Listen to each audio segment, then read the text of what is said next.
अस्सलाम वालेकुम students,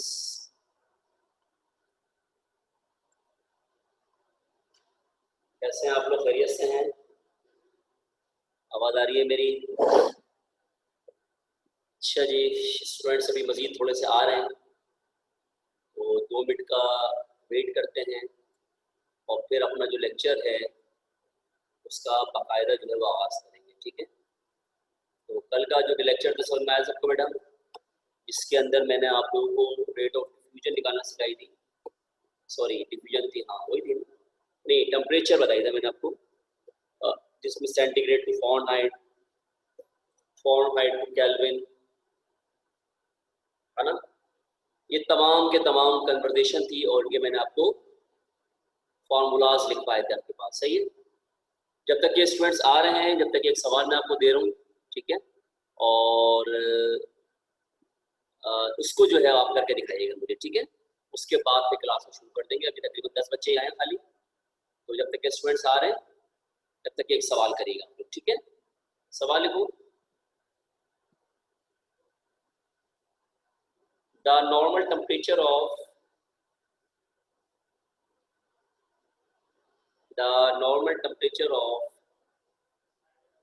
heat waves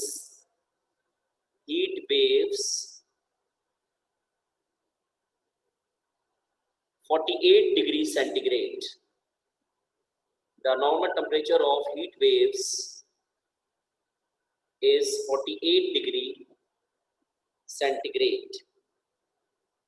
Full stop. आगे लिखो, calculate this temperature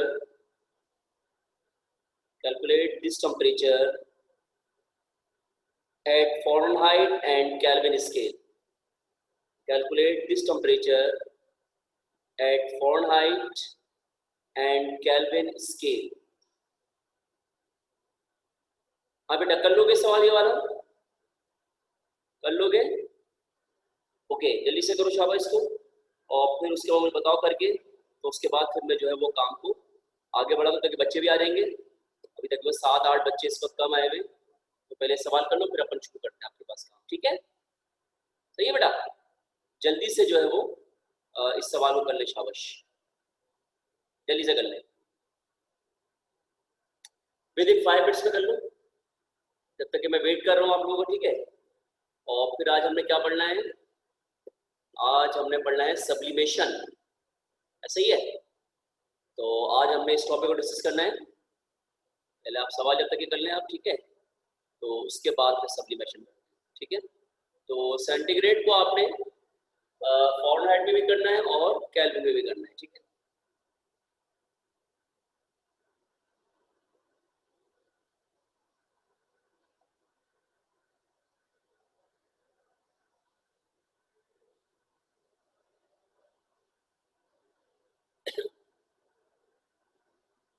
जल्दी से कर लेंगे, जब हो जाए तो बता दीजिएगा, सही है।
के बराबर है 321 और फ़ारेनहाइट है 118.4।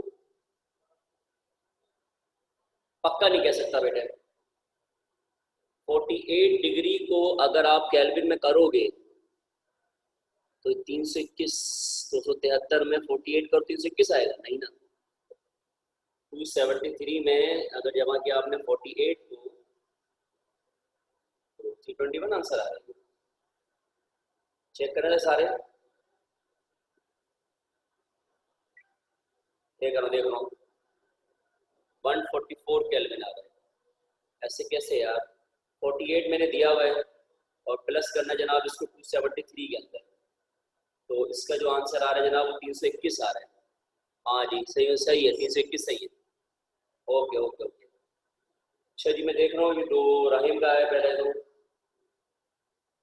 राहिम ने क्या लिखा जनाब, राहिम ने किया है सेंटीग्रेड फॉरेनहाइट केल्विन फॉरेनहाइट मतलब सेंटीग्रेड 32 सही है जी राहिम, बिल्कुल ठीक है बेटा। ये जो आंसर इसका आ रहा है फॉरेनहाइट में आ रहा है 118.4 और उसके अलावा केल्विन में 321 आ रहा है, यानी किसने इससे पहले बिल्कुल ठीक किया था वो, असरा ने किया था गालबन ना। ठीक है फराज सही आंसर है। ओके ठीक है बेटा सही है। सो इन्फिनाइट का 144 ये क्या मतलब है? अच्छा फॉरेनहाइट हमने कर दिया, ठीक है नहीं फॉरेनहाइट चेक करें बेटा। केल्विन के लिए आपको सेंटीग्रेड को प्लस करना पड़ता है, तो आप अपने वो जो है वो सेंटीग्रेड को प्लस कीजिएगा, उसमें आप केल्विन को लेके नहीं आए, ठीक है। नहीं ये इसमें क्वेश्चन तो नहीं आता, लेकिन ये अब चूंकि पेपर पैटर्न चेंज हुआ है आपको पता है, कंप्यूटर की बुक भी आ गई है अब तो ना, अब तो कंप्यूटर की बुक भी आ गई है, तो अब क्या चीज़ आ रही है कुछ नहीं पता होगा।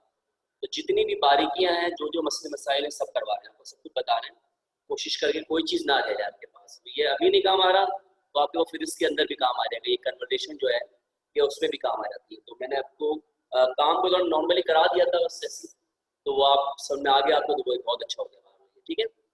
अच्छा बेटा आप हम बात करते हैं बेटा आज टॉपिक की, और वो है आपके पास सब्लिमेशन, ठीक है। सब्लिमेशन आपके पास बेटा क्या होता है कि सॉलिड का डायरेक्टली तौर पर गैस में कन्वर्ट होना आपके पास, ठीक है। किसी भी सॉलिड का आपके पास डायरेक्टली तौर पर जो गैस में आपके पास कन्वर्ट होना आता है उससे बेटा कहा जाता है आपके पास सब्लिमेशन, ठीक है। सिंपल, जैसे अगर आप काफूर की गोलियां ले लें फर्ज करें, सही है, अगर आप काफूर की गोली लें और उसको आप रख लें छत के ऊपर, तो अगर आप जाके देखेंगे 2-3 घंटे के बाद वो गोलियां बिल्कुल खत्म हो चुकी होंगी, यानी ऐसा नहीं होगा कि वो पहले लिक्विड में कन्वर्ट होगा और जनाब उसके बाद फिर वो गैस में कन्वर्ट होगा, नहीं। सॉलिड का डायरेक्टली तौर पर किसमें कन्वर्ट होना, गैस में, यानी कि हमने जो कल पढ़ा था उसमें था पहले सॉलिड क्या बन रहा था, लिक्विड बन रहा था, लिक्विड के बाद क्या बना था, गैस बन रहा था। लेकिन सब्लिमेशन क्या हो गया, सब्लिमेशन एक ऐसा प्रोसेस हो गया जिसमें हम कन्वर्ट करते हैं किसी सॉलिड को, डायरेक्ट कन्वर्ट किसमें होता है आपके पास, गैस में कन्वर्ट होता है आपके पास। तो ऐसा जो प्रोसेस होता है उसे कहा जाता है सब्लिमेशन। इसकी मिसाल देखें यहाँ पे, एक आप समझाइए बीकर के साथ ना, यहाँ पे बताइए आपके पास, देखिए ये एक प्रैक्टिकली बताया आपके पास कैसे लोग कैसे कन्वर्ट कर सकते हैं। ये आपके पास एक ट्राइपोल स्टैंड कहलाता है, ठीक है, जो बना हुआ ये वाला ट्राइपोल स्टैंड, इसके नीचे जो आपके पास है इसे कहते हैं बर्नर, ठीक है। ये जो रखी हुई है अंदर इसे कहते हैं चाइना डिश, जैसे प्याला होता है घर के अंदर वैसी चाइना डिश होती है, लेकिन नीचे से बिल्कुल प्लेन होती है, स्मूथ होती है आपके पास, सही है। और ये जो उल्टी रखी हुई है ये एक फनल है, ताकि आपको नजर आ जाए कि आपके पास कैसे डायरेक्टली कैसे गैस में कन्वर्ट हो रही है वो चीज, ठीक है। अच्छा करा हुआ क्या है कि यहाँ जो चाइना डिश है ना, ये वाली चाइना डिश, इसके अंदर यहाँ पर जो है वो डाला हुआ है अमोनियम क्लोराइड का सॉल्ट, अमोनियम क्लोराइड आपके पास, ठीक है। क्या नाम है इसका, अमोनियम क्लोराइड। इसका फॉर्मूला होता है आपके पास NH4Cl। जैसे नमक होता है खाने वाला, ये भी ऐसी होता है, लेकिन ये जहरीला होता है आपके पास, तो इसको खाया नहीं जाता आपके पास, ठीक है। तो क्या करें आप, इसमें डाला अमोनियम क्लोराइड, ठीक है, इसके अंदर डाल दिया। अब क्या किया, यहाँ से ना इसको फ्लेम के जरिए हीट दी, यहाँ से जब हीट देंगे तो यहाँ पर सॉलिड है ना, सॉलिड ये पड़ा नमक, ये डायरेक्टली यहाँ से वेपर्स में कन्वर्ट होगा आपके पास इसके अंदर। ये इसके ऊपर रखा हुआ है, इसके ऊपर नहीं, ये ऊपर रख दिया, समझ लेंगे यहाँ पर एक जाली से लगा दी है, ठीक है, और इसके ऊपर ये फनल कर दी, उल्टी करके रख दी है। फनल क्या होता है, कोई चीज फिल्टर करते हैं, छानने वाली चीज आपके पास ये सब आपको लेबोरेटरी में दिखेगी आपके पास। अब जैसे ही यहाँ से इसको हीट किया तो आप यहाँ से दिखेगा कि यहाँ से ना गैस के पार्टिकल निकल रहे होंगे, यानी कि ये नहीं हुआ कि पिघल के पहले मोम बन रहा होगा, पिघल रहा होगा, पानी बन रहा होगा, ऐसा नहीं होगा। ये डायरेक्टली तौर पर गैस बन रहा होगा और गैस बन के ये ऐसे ऊपर जाके यहाँ पर चुप रहा होगा पर इस जगह के ऊपर, तो यहाँ पे कॉटन का पीस कुछ भी लगा दें आप मर्जी है, इसको बंद करने के लिए यहाँ पे कॉटन लगा दी जगह को, ताकि आपको यहाँ पे गैस नजर आए। तो अंदर जो होंगे ना पूरे, जैसे गुब्बारे में गैसें भरी होती है, धुआं भरा होता है, तो अंदर यहाँ पूरे के अंदर ऐसे यहाँ पर धुआं भर जाएगा आपके पास। तो यानी कि ये क्या हो रहा है, जो सॉलिड हो रहा है ये डायरेक्टली आपके पास कन्वर्ट किसके अंदर हो रहा है, जो है वो आपके पास गैस के अंदर। तो ऐसा प्रोसेस जिसके अंदर सॉलिड कंप्लीट के तौर पर गैस में कन्वर्ट हो जाता है, उसे कहा जाता है आपके पास सब्लिमेशन। अगर आपके पास अमोनियम क्लोराइड पड़ा हुआ है और ये प्रैक्टिकल नहीं भी करना चाह रहे, और अगर तेज धूप है तो थोड़ा सा सॉल्ट लेके ये वाला इसको थोड़ी तेज धूप में रखें और दूर से इसको देखें आधे घंटे, आधे पौन घंटे आप दूर से इसको देखेंगे तो थोड़ी देर पूरा का पूरा नमक जो खत्म हो जाएगा, वेपर्स बन के उड़ जाएगा आपके पास, यानी कि वो आपके पास जो है वो गैस में कन्वर्ट हो जाएगा, वो लिक्विड में कन्वर्ट नहीं होगा आपके पास। यानी कि अगर आप देखें बर्फ है, अगर बर्फ को आप लोगों तो पहले वो क्या बनाएगी, पानी बनाएगी, पानी बना के उसके बाद गैस बनाएगी, वेपर्स बनाएगी। तो ये प्रोसेस नहीं होता। सब्लिमेशन में क्या होता है कि जो सब्लिमेशन आपके पास जनाब होता है प्रोसेस, वो एक ऐसा प्रोसेस है जिसके अंदर सॉलिड जो है वो डायरेक्टली तौर पर जो है वो गैस में कन्वर्ट हो जाता है, तो उसे आपके पास कहा जाता है सब्लिमेशन। यहाँ पे लिखा होगा अमोनियम क्लोराइड सॉलिडिफाइड, यानी कि नमक वाला, यानी सॉलिडिफाइड मतलब सॉल्ट जमा हुआ सॉल्ट होता है, यहाँ पे लिखा हुआ है हमने। और ये यहाँ पर आपके पास क्या हो रहा है, यहाँ पर वेपर्स बन जाएंगे, बुखारात बन जाएंगे या गैसेस फॉर्म में कन्वर्ट हो जाएंगे।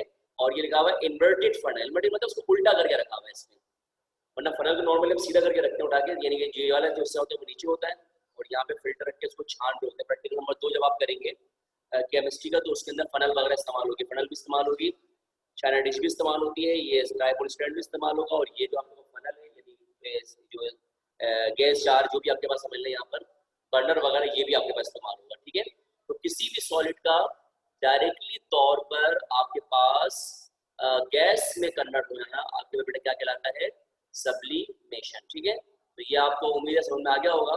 एग्जाम में ऐसी सिर्फ डेफिनेशन आती है आपके पास पूछने को, ऐसे काफूर की जो गोलियां होती हैं वो भी इसी फंक्शन में आपके पास काम कर रही होती है आपके पास। ठीक है, तो बेटा समझ में आ गया बेटा सबको, क्लियर है। सॉलिड का लिक्विड में डायरेक्टली गैस में, लिक्विड नहीं बन रहा है, गैस में कन्वर्ट होना आपके पास।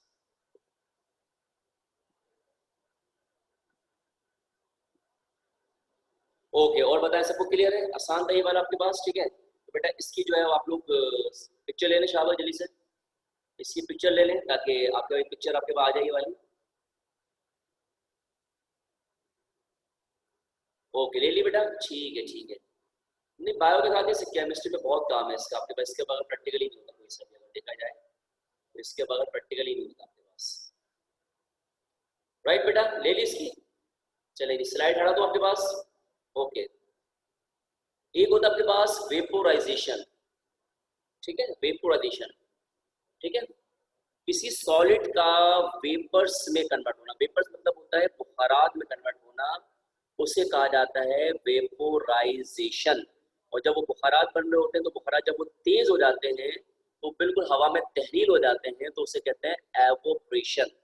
तो एवोप्रेशन या वेपोराइजेशन तकरीबन एक ही बात होती है, एक ही प्रोसेस होता है, यानी कि एक ऐसा प्रोसेस जिसके अंदर आपके पास जो सॉलिड होता है वो वेपर्स में कन्वर्ट होता है या वेपर्स में कन्वर्ट किया जाता है उसके अंदर, उसे कहा जाता है वेपोराइजेशन। ठीक है, यानी कि यहाँ पे जो वेपर आपके पास बन रहे थे, जो भाप बन रही थी आपके पास, ये पानी है ना, पानी गर्म है, जो भाप बनती है तो उसे कहते हैं वेपर्स और उसे कहते हैं वेपोराइजेशन या एवोप्रेशन। ठीक है, इसमें मैंने स्लाइड नहीं बनाई हुई है, लेकिन इसकी मैंने आपको डेफिनेशन बता दी कि वेपर्स का मतलब क्या होता है। वेपर्स का मतलब होता है सॉलिड का लिक्विड में आपके पास लिक्विड का वेपर्स में कन्वर्ट, तो convert vapours into liquid is called vaporization, is a process in which vapors converted into vapor, liquid converted into vapors is called vaporization। इसकी स्लाइड नहीं बनाई मैंने प्रोडक्शन की, सिर्फ डेफिनेशन बता देना आपके पास, सिंपल इसको लिख लीजिएगा। देखो हेडिंग बेटा वेपोराइजेशन की, वेपोराइजेशन और एवोपोरेशन एक ही बात है।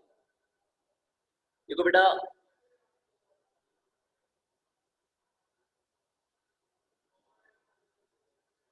a process in which liquid a process in which liquid is directly converted into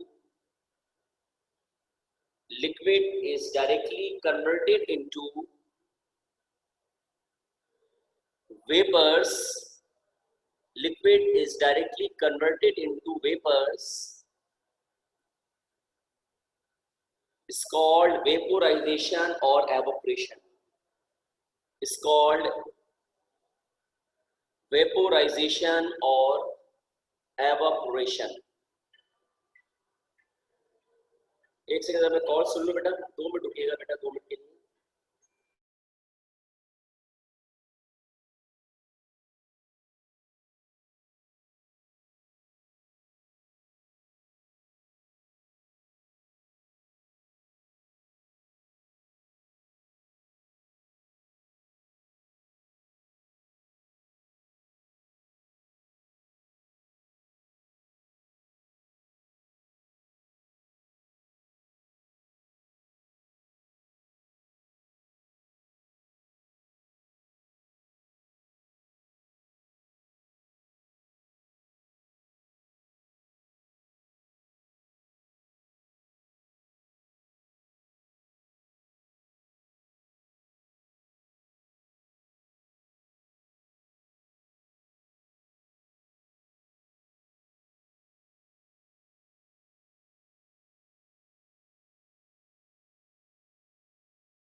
sorry थोड़ा रुक गया आपके पास, ठीक है। तो जनाब उसे कहते हैं वेपोराइजेशन या एवोपरेशन, ठीक है। तो वेपर यानी लिक्विड का वेपर्स में कन्वर्ट होना आपके पास क्या कहलाता है, वेपोराइजेशन या एवोपरेशन आपके पास कहलाता है, ठीक है। चलिए जी आगे बढ़ाते हैं। अब हम बात करते हैं बेटा ब्राउनियन मोशन या ब्राउनियन मूवमेंट की। आपके सामने जो तस्वीर बनी हुई है एक स्मार्ट बंदे की, जो कि मेरे ख्याल है नवाज शरीफ के अब्बा में मिले, नवाज शरीफ भी कह सकते हैं। ये आपके पास था रॉबर्ट ब्राउन, ठीक है, स्कॉटिश बोटोनिस्ट रॉबर्ट ब्राउन, ठीक है। तो ये स्कॉटिश आपके पास साइंटिस्ट था और इसने जो है वो अपना समझ लें ये लॉ पेश किया और उसके लिहाज से हम कहते हैं इसको ब्राउनियन मूवमेंट या ब्राउनियन मोशन, राइट। अब ब्राउनियन मूवमेंट या ब्राउनियन मोशन आपके पास बेसिकली है क्या चीज, देखें। ब्राउनियन मूवमेंट या ब्राउनियन मोशन से मुराद ये है कि रॉबर्ट ब्राउन ने क्या करा, कुछ जो है ना पार्टिकल लिए सल्फर के या कार्बन के, ठीक है, और उसने क्या करा, उसको डाला पानी के अंदर और उसने देखा कि लिक्विड के अंदर उनकी मूवमेंट का, उनकी जो मूवमेंट है उसका उसने मुशाहिदा किया, ठीक है। जब उस मूवमेंट का उसने मुशाहिदा किया तो उसने ये नतीजा अखज़ किया कि यहाँ पर जो पार्टिकल की मूवमेंट थी वो थी जिगजैग। आएगी अभी, रुक जाओ, आएगी, अब आएगी आवाज, अब आएगी आएगी अब आएगी, ठीक है। तो जो पार्टिकल्स की जो मूवमेंट थी वो बिल्कुल टेढ़ी मेढ़ी थी, आपके पास जिगजैग मोशन थी। रॉबर्ट ब्राउन ने उस जिगजैग मोशन को नाम दिया ब्राउनियन मूवमेंट या ब्राउनियन मोशन। अभी भी आवाज नहीं आ रही बेटा? अब तो आ रही होगी, आ रही आवाज, आ रही है बेटा? इकरा आवाज आ रही है बच्चों, आप सवारी है इसमें आ रही है ना? वो 1 सेकंड के लिए नेट में मसला आता है, वो मुझे पता है, यहाँ पे इस पे लिखा हुआ आ जाता है तो मैं समझ जाता हूँ, मैं खुद चुप हो जाता हूँ उसके बाद, मुझे पता है आवाज नहीं आ रही होती, ठीक है।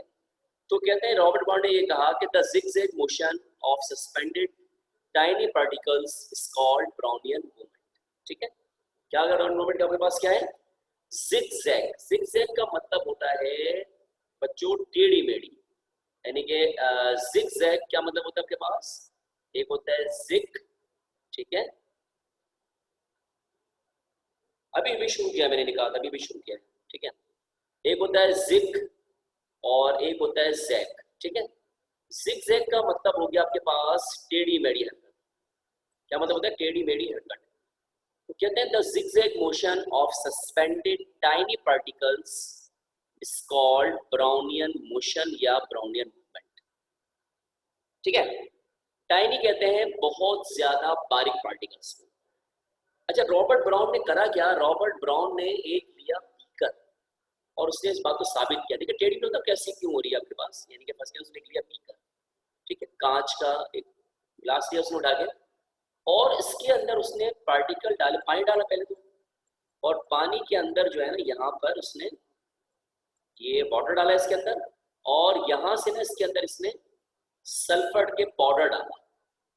बाज किताबों में सल्फर यूज करते हैं, बाज जगह पे कार्बन यूज करते हैं, दोनों पानी में डिजोल्व नहीं होते, ठीक है, सल्फर का बिल्कुल बारीक पाउडर कर दिया, क्योंकि सल्फर भी हो या आप यूँ समझ लें कि कार्बन हो पाउडर, ये दोनों पानी में डिजोल्व नहीं होते, ठीक है। इसलिए अगर इनको यहाँ से समझ लें, ये इसने यहाँ से इनको वाटर के अंदर डिजोल्व किया, ठीक है। और यहाँ पर जनाब इसने लगा दी एक माइक्रोस्कोप, जैसे माइक्रोस्कोप ये बनी थी आपके पास, उस टाइम ये ब्राउन के माइक्रोस्कोप थी, ठीक है। इसने यहाँ से जनाब लगा दी माइक्रोस्कोप, और यहाँ से जो है इसने आइस के जरिए, ये जो आंख थी, इसने यहाँ से इसका मुशाहिदा किया, ठीक है। इसने यहाँ पर देखा कि जो पार्टिकल थे ये वाले, जो किसके थे, सल्फर के जो पार्टिकल थे, एस लगा रहा हूँ सल्फर की जगह, इसकी जो मूवमेंट थी ये कुछ ऐसे थी, टेढ़ी मेढ़ी, इस तरह से जिगजैग आपके पास मूवमेंट आई थी, टेढ़ी मेढ़ी आपके पास ऐसे ऐसे मूव कर जाते हैं पार्टिकल, जिससे माइक्रोस्कोप से देखा यहाँ से ना। और रॉबर्ट ब्राउन ने उस जिगजैग मोशन को नाम दिया ब्राउनियन मोशन या ब्राउनियन मूवमेंट। क्या नाम दिया इसको? ब्राउनियन मोशन या ब्राउनियन मूवमेंट का नाम दिया। उस जमाने के लिहाज से जो ब्राउन की माइक्रोस्कोप थी वो कुछ इस तरह से जो आपके सामने बनी हुई है ना, तो जो ब्राउन की जो आपके माइक्रोस्कोप थी वो किस तरह से आपके पास ये वाली, और समझ लें कि यहाँ पर से कोई भी चीज़ ले लिया, ये ना ये गिलास लगा हुआ है वाला, इसके नीचे यहाँ पे इसने पानी का हमने टब लिया है वाला, और यहाँ से पानी डाला हुआ है, और यहाँ ऊपर टॉप से ना ये इसके अंदर से इसको यहाँ पे देखा इसने, तो पार्टिकल की जो मूवमेंट आई थी यहाँ पर वो ऐसे टेढ़ी मेढ़ी आपके पास जिगजैग आ रही थी। तो रॉबर्ट ब्राउन ने इस जिगजैग मोशन को क्या नाम दिया आपके पास? इससे नाम दिया जनाब ब्राउनियन मूवमेंट का या ब्राउनियन मोशन का नाम दिया आपके पास, ठीक है। इसकी मिसाल अगर आपको देखनी नॉर्मल लाइफ के अंदर, तो आपने अगर पतंग जब कभी कटती हुई आती है तो आप देखिए कैसे आती है पतंग, ऐसे जिगजैग करके टेढ़ी मेढ़ी आपके पास आ रही होती है, ठीक है। पतंग जब कट के आ रही होती है हवा के अंदर, तो उसकी जो जब जमीन पे गिर रही होती है कैसे गिर रही होती है, यूं टेढ़ी मेढ़ी होकर आपके पास गिर रही होती है, ऐसे करके टेढ़ी मेढ़ी, ऐसा नहीं था तो सीधी आके जमीन पे गिर जाती है, नहीं ना। तो जो टेढ़ी मेढ़ी जो मूवमेंट हो रही है ना आपके पास, इस टेढ़ी मेढ़ी हरकत को किसी भी चीज को उसे कहते हैं ब्राउनियन मूवमेंट या ब्राउनियन मोशन। बहुत मुश्किल काम नहीं है, बहुत आसान सी बात बता रहा हूँ, कोई बहुत हेवी चीज नहीं बता रहा, मुश्किल टाइप की, ठीक है। तो suspend the zigzag motion of suspended particles is called Brownian movement या ब्राउनियन मोशन, ठीक है। यार इसमें मैं कुछ बना हुआ नहीं है ना यार, मैं क्या समझाना चाहूँ, मैं बताना चाह रहा हूँ जो पार्टिकल होता है आपके पास, वो पार्टिकल पानी के अंदर कैसे मूव करते हैं, आसान सी बात है। जी जी, जिगजैग मूवमेंट को ब्राउनियन मोशन कहते हैं, सिंपल बात है, कुछ भी नहीं कर आपके पास। जिगजैग का मतलब ये लिखा है ना ब्राउनियन मोशन, डिस्कवरी जो लिखा हुआ है यहाँ पर, तो ब्राउनियन मोशन के बारे में बता रहा हूँ, ब्राउनियन मोशन होती क्या है। ब्राउनियन मोशन से मुराद है किसी भी लिक्विड में या किसी भी चीज के अंदर जो पार्टिकल होते हैं, मॉलिक्यूल होते हैं, उनकी जो जिगजैग टेढ़ी मेढ़ी जो आपके पास हरकत होती है, उस टेढ़ी मेढ़ी हरकत को हम कहा जाता है या कहते हैं ब्राउनियन मूवमेंट या ब्राउनियन मोशन। तो उसको ऐसे डिफाइन करते हैं आपके पास, ब्राउन ने सबसे मालूम किया था इस मोशन को पार्टिकल की, तो उसके लिहाज से इसका नाम रख दिया गया था ब्राउनियन मोशन या ब्राउनियन मूवमेंट। तो ब्राउनियन मूवमेंट आपके पास जनाब क्या है, इसका यानी कि इसका स्टेटमेंट का सिंपल क्या है कि होती क्या है, वो ये होती है कि the zigzag motion of suspended tiny particles is called Brownian movement या ब्राउनियन मोशन। किसी भी पार्टिकल के जो बिल्कुल पार्टिकल होते हैं ना, उसके पानी के अंदर जो मूवमेंट होती है ना, और जो मूवमेंट जो उसकी टेढ़ी मेढ़ी जो मूवमेंट होती है, यानी कि कभी इधर कभी इधर कभी इधर कभी इधर टेढ़ी मेढ़ी जो मूवमेंट होती है, उसे कहा जाता है ब्राउनियन मूवमेंट या ब्राउनियन मोशन। कितनी से बात बता रहा हूँ, कुछ भी नहीं बता रहा इसके अलावा। इस बात को ब्राउन ने साइंटिफिक तौर पर यानी प्रैक्टिकल तौर पर समझा दिया थोड़ा के। अगर आपको ब्राउनियन मूवमेंट देखनी है कोई मुश्किल काम नहीं है, कोई कागज सर पे चढ़े, कागज नीचे फेंक दे उठा के, तो कागज कैसे जाएगा, बिल्कुल झूलता हुआ जा रहा होगा, टेढ़ा मेढ़ा यूं यूं यूं करता आपके जिगजैग करके जा रहा होगा। तो जिगजैग मोशन को जो ब्राउन ने नाम दिया, वो क्या नाम दिया, उससे नाम दिया ब्राउनियन मूवमेंट या ब्राउनियन मोशन का। सिंपल सी बात है। अगर आपको घर में प्रैक्टिकल करना है तो एक सिक्का ले लें, 2-3 रुपए वाला सिक्का जो आपके पास आ रहा है, और जो ना बाल्टी में पानी भरें, और बाल्टी में पानी भरने के बाद जो कैप होता है ना पेप्सी एप्सी का सिल्वर वाला जो कैप होता है, उसको बिल्कुल बाल्टी की तह में बिठा दें, बाल्टी के बिल्कुल नीचे तह में बिठा दें, और वो सिक्का लें और सिक्के को ऊपर से ना उसके अंदर डालें, बिल्कुल सीध में करके, उसके सीध में करके उस सिक्के को छोड़ें कि वो कैप के अंदर चले आए। तो क्या वो सिक्का कैप में चले आएगा आराम से? क्या वो सिक्का आपके पास कैप में चले आएगा? नहीं जाएगा, कभी घूमेगा। अब जब उसकी मूवमेंट आप देखेंगे तो कैसी होगी इसकी मूवमेंट, टेढ़ी मेढ़ी, हालांकि चाहिए वो चले आए, लेकिन जब उसको आप छोड़ेंगे ना तो वो अंदर ना तो गौर करें, तो हरकत टेढ़ा मेढ़ा करके जा रहा हूँ, कभी यहाँ गिर जाएगा, कभी स्कैप के बराबर में गिर जाएगा, कभी साइड में गिर जाएगा, तो वो जिगजैग मोशन होती है। वजह क्या है जिगजैग मोशन करने की? आपको पता है कि अकॉर्डिंग टू काइनेटिक मॉलिक्यूलर जो हमने पढ़ी थी शुरू के अंदर, मैटर की प्रॉपर्टीज के अंदर जो हमने पढ़ा था कि जो लिक्विड स्टेट होती है वो मैटर की एक ऐसी स्टेट होती है जिसमें मॉलिक्यूलर डिस्टेंस ज्यादा होते हैं। आपको पता है ना, पार्टिकल डिस्टेंस ज्यादा होते हैं। अब इसमें होता क्या है, अब उसमें ये होता है कि फर्स्ट करें जनाब कि एक पार्टिकल हो सकता है पानी का जो है वो जो है हो सकता है एक पार्टिकल आपके पानी का जो है वो यहाँ पर होगा, एक पार्टिकल यहाँ पर होगा, हो सकता है यहाँ होगा। अब जो पार्टिकल जो चीज आ रही हो सकता है पहले वो इससे टकरा रही होगी, फिर हो सकता है इससे टकरा रही होगी, हो सकता है फिर इससे टकरा रही होगी, यहाँ कोई पड़ा इससे टकरा रही होगी। तो ये स्टेडी मेडी मूवमेंट को कहा जाता है जिगजैग मोशन या जिगजैग मूवमेंट। तो इसी वजह से पानी में जो सिक्का होता है वो डायरेक्टली जो है वो उसके अंदर नहीं जाता, कैप में आपके पास नहीं जा रहा होता, और वो उसके अंदर आपके पास क्या कर रहा होता है, उसमें वो जिगजैग मूवमेंट कर रहा होता है। ठीक है, तो बहुत सिंपल सी बात है। इस बात को ना ब्राउन ने एक एक्सपेरिमेंट से साबित किया। ये मैं आपको बताना चाहता हूँ कि एक्सपीरियंस साबित कैसे किया उसको। उसने क्या करा कि समझ लें कि घर पे भी आप कर सकते हो, अगर आपके पास माइक्रोस्कोप है या नॉर्मल वैसे कर सकते हो। उसने जनाब क्या करा कि उसने जी सल्फर और कार्बन से, क्योंकि दोनों पानी में डिजोल्व नहीं होते हैं, या तो जब अभी ये मैं पढ़ा रहा हूँ तो हो सकता है यहाँ पे कार्बन लिया हो इसने, जब आप फिजिक्स में पढ़ोगे दोबारा तो वहां पर हो सकता है इसमें सल्फर लिया हुआ होगा। ठीक है, तो दोनों में फर्क है, आपके पास बात वही है आपके पास। ब्राउनियन मूवमेंट उसके अंदर भी, ब्राउन मूवमेंट केमिस्ट्री के अंदर भी आपके पास। ठीक है, फिर इसके चैप्टर नंबर 10 में भी पढ़ोगे और यहाँ पर भी पढ़ लो आप। ठीक है, उसने क्या किया जनाब, उसने लिया बीकर। अब छोटे पार्टिकल आपको अंदर छोड़ेंगे इतने आराम से कोई। उसने क्या करा, सल्फर जो है, जो कार्बन नहीं होता अंदर जो निकलता है ग्रेफाइट, जो सेल में से निकलता है काला काला, उसको बिल्कुल बारीक सा पाउडर कर दिया उसने। ठीक है, उस पाउडर को जनाब इसने क्या करा, यहाँ से पानी के अंदर डाल दिया। जब पानी में डाला तो ये स्लो स्लो अंदर जाएगा ना आपके पास। यहाँ पे उसने देखा माइक्रोस्कोप लगा के, ये कांच का था आपके पास, ताकि उसको नजर आए कि अंदर क्या होगा। उसने देखा कि जो पार्टिकल थे ना इसके, ये इसके जो पार्टिकल थे आपके पास, ये कुछ इस तरह से ऐसी टेढ़ी मेढ़ी मूवमेंट करते हुए जमीन के नीचे जा रहे हैं, आपके इधर इधर जा रहे हैं। तो ये जो टेढ़ी मेढ़ी हरकत थी, ब्राउन ने इस टेढ़ी मेढ़ी हरकत को नाम क्या दिया, ब्राउनियन मूवमेंट का। क्या नाम दिया उसको बेटा, ब्राउनियन मूवमेंट का नाम दिया। अब यहाँ पे कार्बन इसलिए लिया है कि कार्बन पानी में डिजोल्व नहीं होगा, वरना कुछ और लोगों चीनी वगैरह तो डिजोल्व हो जाएगी तो उसमें मालूम नहीं चल पाएगा। सल्फर पानी में डिजोल्व हो तो सल्फर ले सकते हो आप। ठीक है, तो किसी से भी आप इस प्रैक्टिकल को प्रूफ कर सकते हो। तो ये था आपके पास ब्राउनियन मोशन या ब्राउनियन मूवमेंट। क्या होती है, the zigzag motion of suspended tiny, कहते हैं बिल्कुल बारीक, suspended tiny particles is called Brownian motion या ब्राउनियन मूवमेंट। ठीक है, तो जो पार्टिकल जो होते हैं उसकी किसी लिक्विड के अंदर मूवमेंट जो होती है उसे कहते हैं ब्राउनियन मूवमेंट। क्या लिखा निकात ने, सर इमेजिन करते हुए एक्सपेरिमेंट अच्छा लग रहा है। तो इमेजिन नहीं करो ना बेटा, मैं आपको आसान तरीका बताता हूँ इसका। आप घर के अंदर बाल्टी ले लो या कोई बड़ा सा ना जो भगोना टाइप में होता, जिसमें प्याला होता है, जिसमें आप बर्तन कपड़े धो के रख रहे होते हो, उस प्याले को भर लो फुल पानी से, और वो एक कैप होता है ना, कैप, सही है, उस बड़ा सा प्याला या कोई भी चीज ले लो। ठीक है, अब उस प्याले को लेके ना उसके अंदर पूरे में पानी भर लो। ठीक है, अब उस पानी भरने में आप क्या करो कि एक छोटा सा कैप ले लो, कैप होता है ना आपके पास, जैसे डिग्री जिसमें नहीं वो आप समझ लेंगे, जैसे जो कोल्ड ड्रिंक के ऊपर लगा हुआ होता है, प्लास्टिक वाला नहीं, सिल्वर वाला, जिसमें कांच की बोतल से पीते थे, वो रख दो सबसे उसके तह के अंदर, पानी की बिल्कुल तह के अंदर रख दो। ठीक है, अब जनाब आप क्या करो, अब आप ये करो आसान सा काम, माइक्रोस्कोप की जरूरत ही नहीं है ना, माइक्रोस्कोप कहाँ से लाओगे। ठीक है, वो आराम से कर लो, ऐसे देख देख के बॉटल से भी क्या करोगे, मुश्किल हो जाएगा आपके लिए। वो सिक्का लो और सिक्का उसको बोलो कि भाई स्कैप को जो है ना, सिक्के को स्कैप के अंदर डालो। तो मेरे ख्याल है आप 10-20 बार भी करने के बाद एक दफ़ा डाल दोगे। तो मैं आपको मिसाल दूँ छोटी सी, कि जब हम छोटे थे तो हम यही काम करते थे ना, सब छोटे थे ना, तो उसमें अक्ल तो थी नहीं, तो 5 रुपए की जो है वो 6-10 ट्राई दिया करते थे, और कहते थे जिसका वो सिक्का जिसने उसमें डाल दिया उस पानी के अंदर, उसको जो है वो 5 रुपए मिलेंगे, वरना सारे पैसे अपने। तो माशाल्लाह शाम तक के अच्छे खासे पैसे कमा लिया करते थे, पता नहीं था कि ब्राउनियन मूवमेंट होती, सीधी सीधी बात है।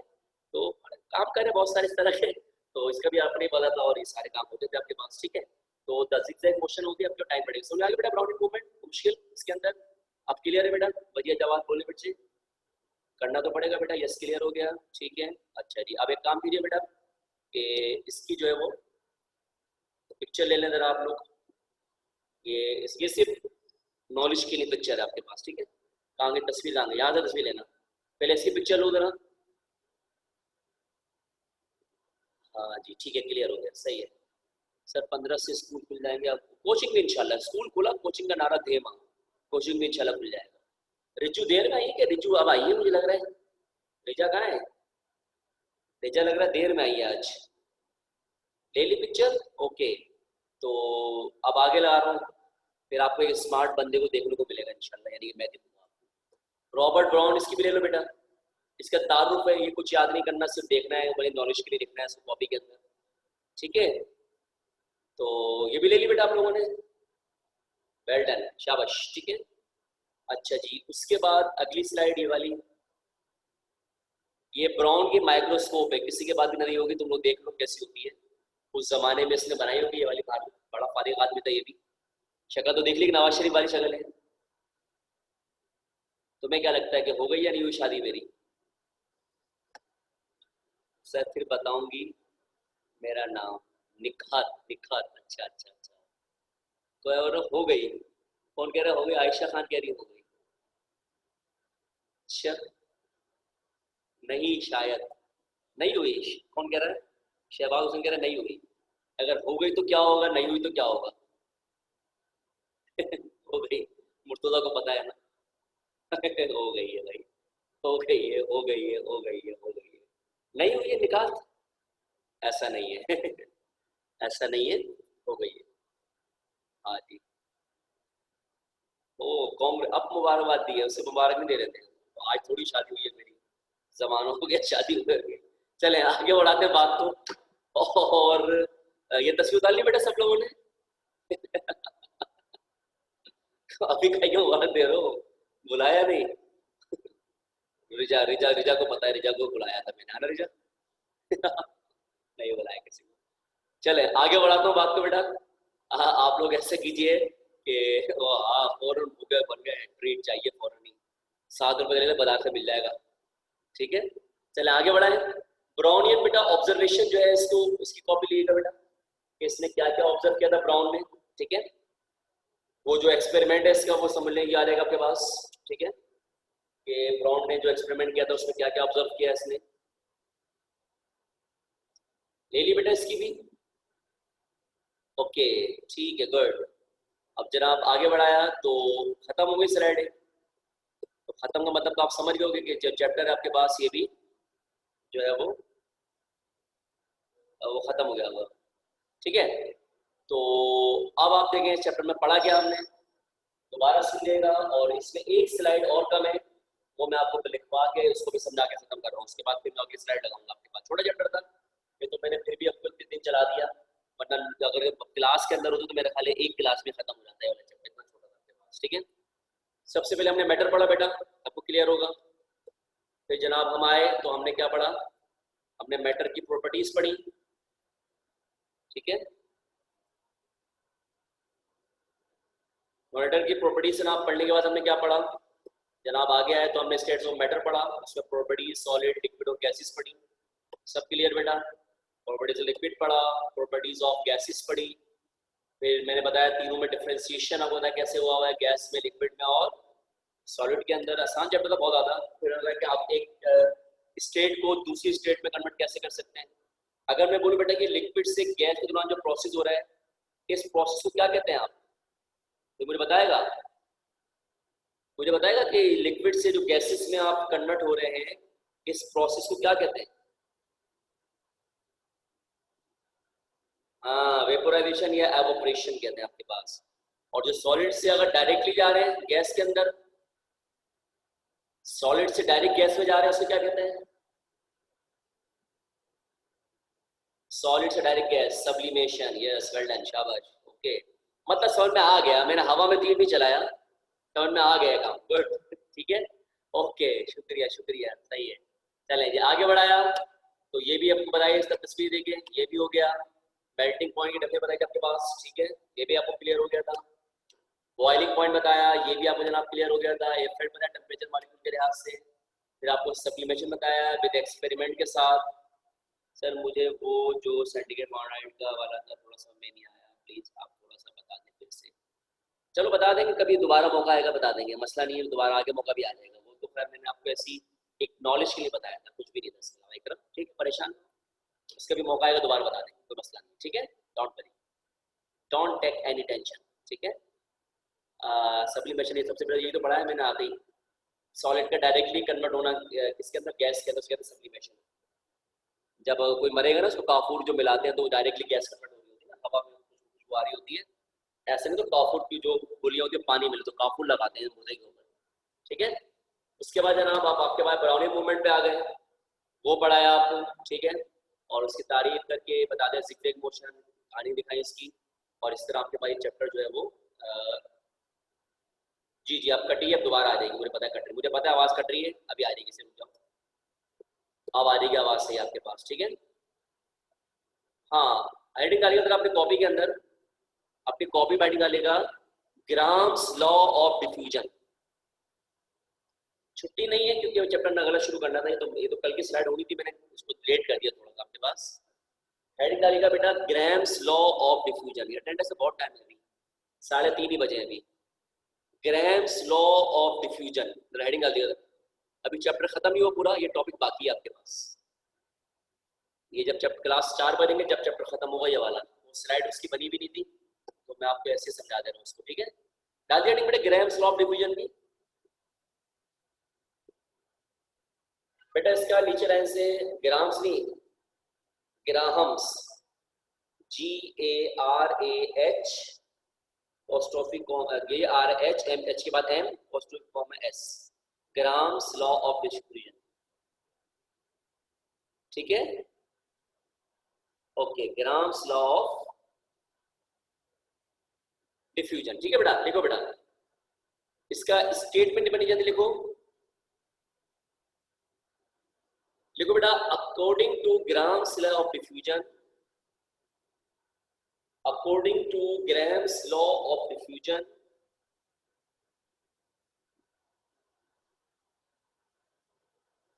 the rate of diffusion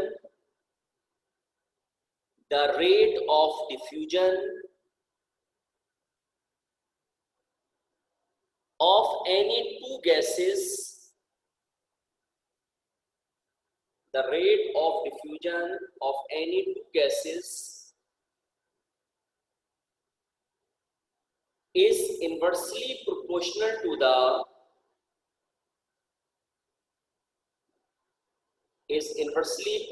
to the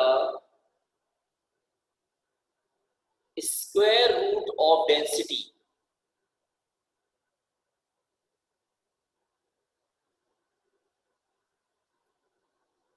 अच्छा दोबारा बोल रहा हूं मैं, दोबारा सुनो बेटा, दोबारा से बोल रहा हूं। According to Graham's law of diffusion, the rate of diffusion of any two gases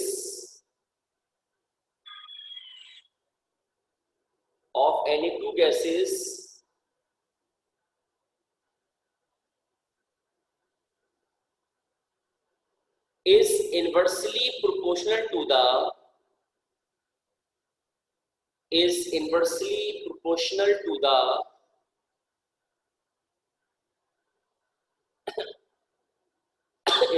proportional to the square root of density, is inversely proportional to the square root of density.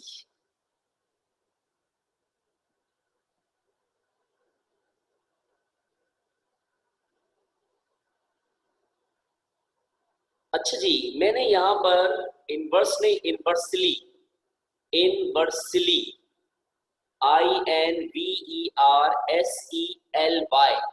Inversely proportional to the, note सारे 15 तारीख के बाद मिलेंगे, हर चीज मिल जाएगी, ठीक है। जब आप सेंटर आना शुरू कर दोगे सब कुछ मिल जाएगा। Inversely proportional to the square root of density. देखिए बेटा इस पे बड़ा एक अहम वर्ड यूज किया मैंने, इनवर्सली प्रोपोर्शनल, जरा आप समझिएगा पहले इसको, ठीक है। जब आप दो चीजों को कंपेयर कराते हैं, देखेंगे दो चीजों का मवादना करा रहे होते हैं, कंपैरिजन करा रहे होते हैं, तो हम वर्ड यूज करते हैं दो। बता रहा हूँ बेटे, चैप्टर का भी बाकी हिस्सा ये वाला खत्म नहीं हुआ, चैप्टर एंड है, चैप्टर का आखिरी टॉपिक रहेगा ये वाला, वो करा रहा हूँ असरा ये। ठीक है, करना कुछ नहीं है, इसको समझो कि बता क्या रहा हूँ इसके अंदर। ठीक है, हाँ तो मैं क्या करता, जब हम दो चीजों को कंपेयर कराते हैं या उनका मवाजना कर रहे होते हैं, तो जब हम दो वर्ड यूज करते हैं, एक यूज करते हैं डायरेक्टली प्रोपोर्शनल और एक यूज करते हैं इनवर्सली प्रोपोर्शनल। यानी कि दो वर्ड यूज करते हैं, एक होता है कि आपके पास डायरेक्टली प्रोपोर्शनल, डीपी लिख के शॉर्ट फॉर्म में मैंने इसको, ठीक है, और एक वर्ड यूज करते हैं हम लोग आईपी, यानी कि इनवर्सली प्रोपोर्शनल। यहाँ पे कुछ और मतलब मत नहीं है इसका आईपी का, इसका मतलब मैं ले रहा हूँ खाली क्योंकि लिखने रहा ज्यादा मैं लंबा चौड़ा, inversely proportional.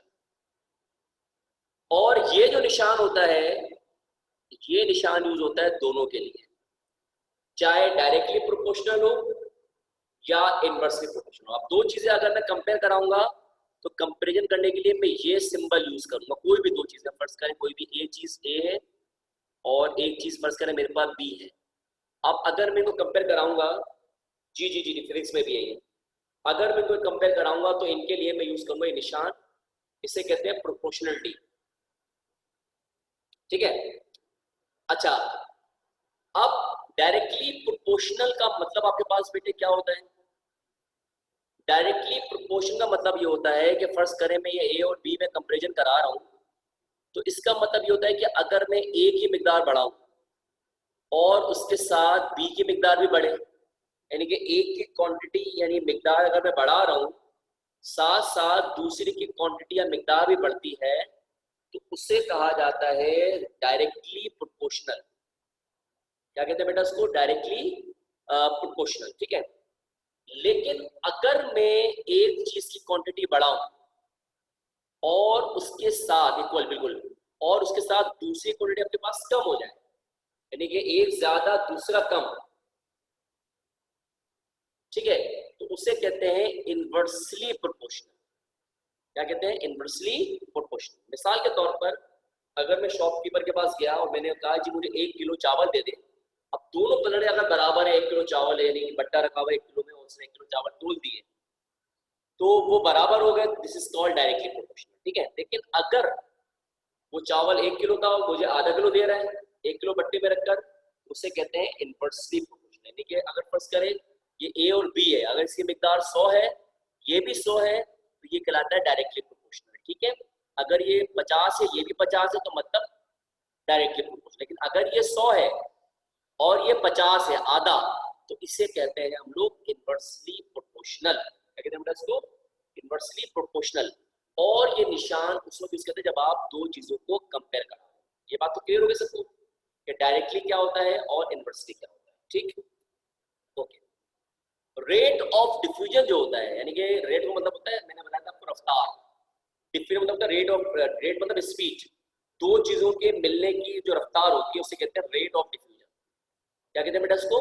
Rate of diffusion कहते हैं उसको। ठीक है, दो चीजों के मिलने की रफ्तार आपके पास। ठीक है, रेट को हम शो करते हैं आर से, इसे कहते हैं रेट ऑफ डिफ्यूजन। ठीक है, और डी मतलब होता है डेंसिटी। वही बताया आपको, डेंसिटी मतलब क्या होता है? किसी चीज का भारीपन। और मैंने कहा था डेंसिटी क्या होती है? मास पर यूनिट वॉल्यूम, मास पर यूनिट वॉल्यूम से डेंसिटी। यानी मास को वॉल्यूम में डिवाइड कर उसमें डेंसिटी, डेंसिटी मतलब होता है किसी भी चीज का भारीपन। सिंपल जबान में समझिए। ठीक है, जैसे अगर आप कपड़े धोएं, खारे पानी से धोएं, मीठे पानी से धोएं, तो ज्यादा झाग किसमें बनेंगे? ज्यादा झाग किसमें बनेंगे? मीठे पानी के अंदर। क्यों? क्योंकि उसमें डिफ्यूजन ज्यादा है तो झाग ज्यादा बनेंगे, उसकी डेंसिटी कम है। इसलिए अगर खारा पानी लोगे तो उसमें डिफ्यूजन क्या है? कम हो जाएगी, तो उसमें झाग आपके पास क्या होंगे? कम बन होंगे आपके पास। ठीक है, तो लॉ क्या कहता है? लॉ ये कहता है जो रेट होता है ना, स्पीड, यानी कि दो चीजों के मिलने की रफ्तार आर, वो इनवर्सली प्रोपोर्शनल होती है किसके साथ? वो होती जनाब स्क्वायर रूट ऑफ डेंसिटी के साथ, 1/√d। डी मतलब डेंसिटी, ये है मैथमेटिकल। इसका मतलब ये हो गया 1/, जब लगा दूंगा तो मतलब इनवर्सली हो जाएगा, अगर 1/, हटा दूं तो फिर ये कहलाएगा डायरेक्टली। निशान एक ही है सबका, निशान सबका एक ही है। ठीक है, अच्छा, तो रेट और प्रोपोर्शनलिटी 1/√d। इसका मतलब ये हुआ r मतलब रेट ऑफ डिफ्यूजन, r मतलब रेट ऑफ डिफ्यूजन यानी कि दो चीजों के मिलने की रफ्तार। नहीं न्यू चैप्टर नहीं बेटा, एक टॉपिक बाकी था डिफ्यूजन का इसी चैप्टर 6 के अंदर ही, वो करा रहा हूँ। चैप्टर स्लाइड तो अलग से बनी हुई है, वो चैप्टर 7 शुरू करेंगे अगले हफ्ते में, ठीक है। तो ये जो रेट ऑफ, इसमें एक टॉपिक बाकी था ब्राउनियन मूवमेंट के बाद, ठीक है। तो फिजिकल केमिस्ट्री तो मैथ में सब कुछ आ जाता है। तो जो रेट जो होता है, रफ्तार जो होती है, रेट मतलब रफ्तार, दो चीजों के मिलने की रफ्तार जो होती है उसे कहते हैं डिफ्यूजन, ठीक है। अब उस पर डिपेंड इस पे करती है, वो डेंसिटी पे करती है कि अगर किसी चीज की डेंसिटी ज्यादा होगी तो उसकी डिफ्यूजन क्या होगी, उतनी ही कम हो जाएगी। यानी कि उसमें मिसाल के तौर पर अगर खारा पानी है यानी कि समंदरी पानी है तो उसकी डेंसिटी ज्यादा है, तो अगर मैं उसमें साबुन मिलाऊंगा तो उसकी साबुन के मिलने की रफ्तार कम होगी, चिपचिपाहट डालूंगी उसमें आपके पास, तो मतलब उसमें झाग कम बनेंगे, तो मतलब डेंसिटी ज्यादा है तो डिफ्यूजन कम हो गई। लेकिन अगर मैं लेता हूं मीठा पानी, है ना, हाँ, अगर मैं लेता हूं मीठा पानी तो मीठे पानी की डेंसिटी क्या है, हाँ बताओ, कम है, तो डिफ्यूजन क्या है, ज्यादा, तो झाग क्या होंगे आपके पास, ज्यादा बनेंगे आपके पास। समझ मेरी बात, समझ आ रही है? बिल्कुल ऐसा ही है, तो ठीक है, डेंसिटी ज्यादा डिफ्यूजन कम, डिफ्यूजन ज्यादा डेंसिटी कम, ठीक है, सिंपल सी बात है। यानी कि जब आपको नहाना होता है तो आप लेते हैं मीठा पानी, ठीक है, ताकि झाग सही से बने, लेकिन अगर आप नहा लेते हैं बोरिंग के पानी से तो बाल आपके चिपचिपे हो रहे होते हैं आपके पास। क्यों? क्योंकि खारे पानी की जो डेंसिटी होती है वो ज्यादा होती है। जब खारे पानी की डेंसिटी ज्यादा है तो उसमें जो साबुन में जो झाग बनाने के लिए उसमें मिलने की सलाहियत है साबुन की, वो क्या होती है, उसके लिहाज से कम होती है, तो लिहाजा जो उसकी डिफ्यूजन होती है वो आपके पास क्या होती है, कम हो जाती है। तो लिहाजा the rate of diffusion is inversely proportional to the square root of density. इसकी बहुत बड़ी डेरिवेशन भी है, लेकिन वो नहीं कर रहे हैं। अगर आपको दो चीजों में डिफ्यूजन निकालेंगे, मतलब अगर पानी है तो पानी में कुछ मिला तो रहे हो ना आप, पानी में क्या मिला रहे हो, साबुन मिला रहे हो। इसी तरह अगर दो गैसेस है, हाइड्रोजन में हीलियम मिला रहे हो फर्ज करो, तो हमेशा डिफ्यूजन हमेशा दो चीजों की होगी आपके पास ना, यानी एक से ज्यादा होगी। तो अगर आपके पास डिफ्यूजन दो चीजों है और आपको निकालने की डिफ्यूजन क्या होगी, तो उसका फॉर्मूला ये बन जाता है कि R1 फर्ज करें ये साबुन हो गया, और R2 फर्ज का जनाब ये हो गया आपके पास खारा पानी या कोई भी पानी हो गया, ठीक है। इनके जो रेशो होता है, ठीक है, ये बराबर होती है आपके पास M2, M मतलब मास, अपॉन M1। तो इस तरह से हम दो गैसों की डिफ्यूजन निकालते हैं, सही है जी। जब साल्ट और डेंसिटी, तो डेंसिटी ज्यादा होती है उसकी, जब उस खारे पानी में सॉल्ट होता है, नमकियात होता है, तो भारी पानी कहलाता है। उस वजह से उसमें क्या होता है, उसमें से उसके जिसमें जो है वो आराम से झाग नहीं बन रहे होते, बात समझ आ रही है। और मीठे पानी में सॉल्ट नहीं होता तो आराम से झाग बन रहे होते हैं। तो जनाब क्या बन गया, ये बन गया R1 अपॉन R2, इसके बराबर हो गया M2 अपॉन M1, ये नीचे M1 लिखा हुआ है। जबकि आप देखें R1 क्या है, डिफ्यूजन ऑफ फर्स्ट गैस, जो भी आप दो चीज गैसें मिला रहे हैं। R2 क्या है, diffusion of second gas. M2 क्या है, mass of second gas, mass. मैं बता डेंसिटी का फॉर्मूला होता है D is equals to M upon V। तो इसमें वॉल्यूम का काम तो होता नहीं है, ज्यादातर काम किसका होता है, मास का होता है, जो चीज आप ले रहे हैं, ठीक है। अब वॉल्यूम कुछ भी ले लें, डेंसिटी का फर्क नहीं होता है। खारा पानी अगर आप जो है वो 1 लीटर बर्तन में निकालें, उसमें खारा डाल दें, मीठा पानी निकाल दें, तो फर्क नहीं पड़ता उससे आपके पास, ठीक है, क्योंकि बर्तन को फर्क नहीं पड़ना खारे पानी या मीठे पानी के ऊपर, ठीक है। तो M अपॉन V है, तो उसके डिपेंड किस पर होता है, मास पर होता है डिफ्यूजन का, ठीक है। तो क्या बन गया आपके पास फॉर्मूला, R1 अपॉन R2 क्या हो गया, M2 अपॉन M1। और R1 क्या है, R1 है rate of diffusion of gas 1, R2 क्या है, rate of diffusion of gas 2 G। और जो गैस आपने लिए उसके हाइड्रोजन लिए, हीलियम लिए, उनका मास होता है। M2 मतलब हो गया मास ऑफ सेकंड गैस, जो आपने गैस ली होगी, और M1 क्या हो गया, मास ऑफ फर्स्ट गैस। तो आप जब आपने जो स्टेटमेंट लिखा है ना, उसके नीचे लाइन बेटा ये उतारे, पहले ये वाली ये उतारे, और करके अभी आ जाएगा, समझ तक कराऊंगा तो इसको आगे, और करके ये भी फार्मूला उतारने, बस फार्मूला उतारने आगे काम आना है इसका, बाकी सब कोई काम नहीं है आपके पास। ये उतार लें और ये उतार लें।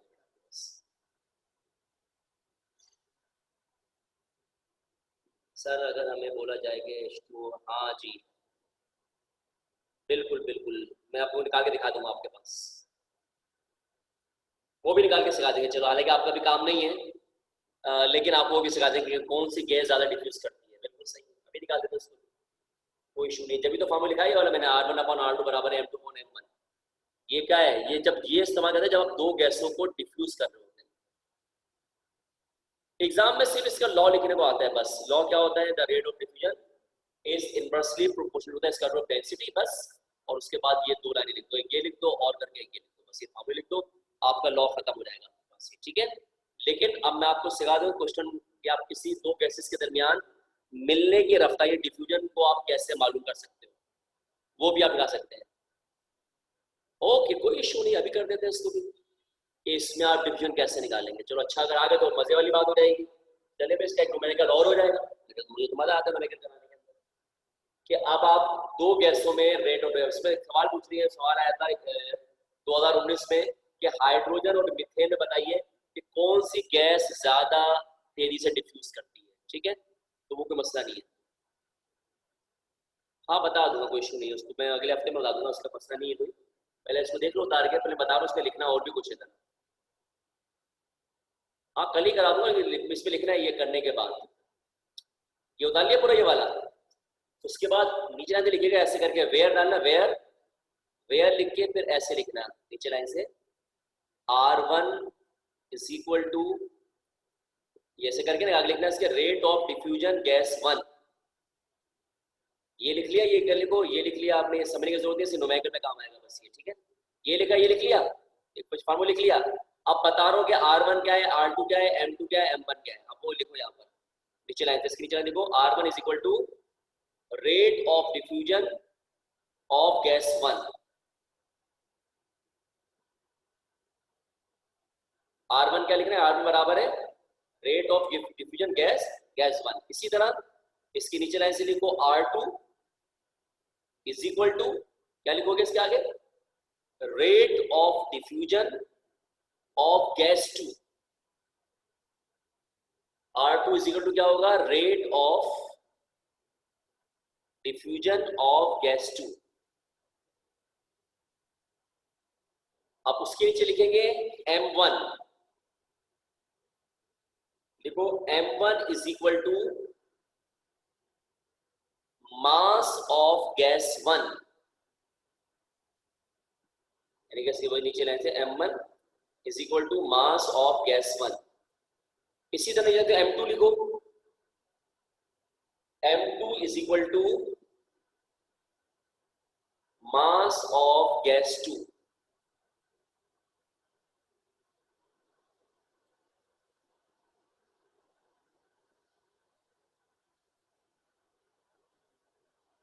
ठीक है। अब अगले हफ्ते के लिए सवाल लिख लो, जो सवाल 2019 में आया था। सवाल लिखो, calculate the rate of diffusion. ये सवाल है, ठीक है, ये लास्ट ईयर आया हुआ था यार आपके पास, ठीक है। वो फिर मैं नेक्स्ट ईयर, ताकि मुझे याद आएगा, मुझे करवाने वरना भूल जाऊंगा। Calculate the rate of diffusion between hydrogen and helium. आ जाएगा अगले हफ्ते, समझ में आ जाएगा, टाइम नहीं बचा फराज, नेक्स्ट वीक समझ आ जाएगा, बता दूंगा जो मसला होगा। Calculate the rate of diffusion